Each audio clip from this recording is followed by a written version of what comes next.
Felipe, eu não sei se você discorda de mim, porque pode ser que a gente tenha falado a mesma coisa de formas diferentes. Quando eu olho lá o gráfico, eu estou olhando aqui no meu computador, a avaliação geral do governo Lula, ela sai de negativo, a negativa sai de 29% para 24%, 5 pontos de porcentagem. A positiva sai de 39% para 42%, 6 pontos de porcentagem. Ou seja, o meu ponto que eu falei foi simplesmente o seguinte, quer dizer, tem um terço da população quase, tá certo, que continua resistindo ao governo Lula. E eu acho, o meu ponto foi que isso tem a ver com a coisa do bolsonarismo, exatamente da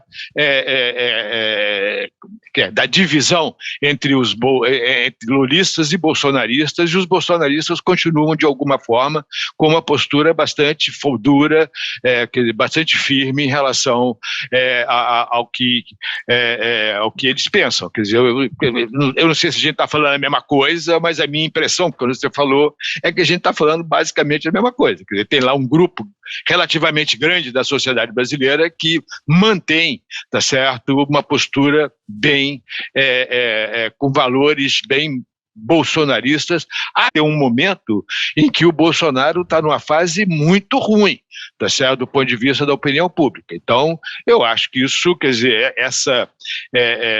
essa manutenção aí de alguma coisa em torno de 30% da população, quer dizer, da população avaliando negativamente o governo, eu acho que tem um pouco a ver com isso, tá certo? Concordo. É isso, Zé. O comentário que eu fiz é que a queda da avaliação, pelo menos tinha entendido que você tinha sugerido isso, não estava caminhando numa direção forte, né? E para mim é expressivo.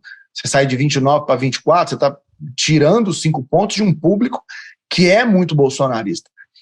Agora, o que explica esses 24, mesmo num momento em que os ventos da economia são favoráveis para o governo e, por outro lado, o Bolsonaro está vivendo vamos chamar um inferno de noticiário, é exatamente o fato de que existe uma identidade política muito vinculada ao Bolsonaro e eu reafirmo, mesmo com esses números tão positivos que o governo colhe nesse momento, eu ainda olho para o substrato, né, sociológico da sociedade brasileira e encontro valores conservadores, identidades conservadoras que vão, sim, pavimentar um caminho de disputa política muito parecido com o de 2022, justamente por essa identidade que o Bolsonaro conseguiu produzir ao agregar a direita em torno dele. Agora,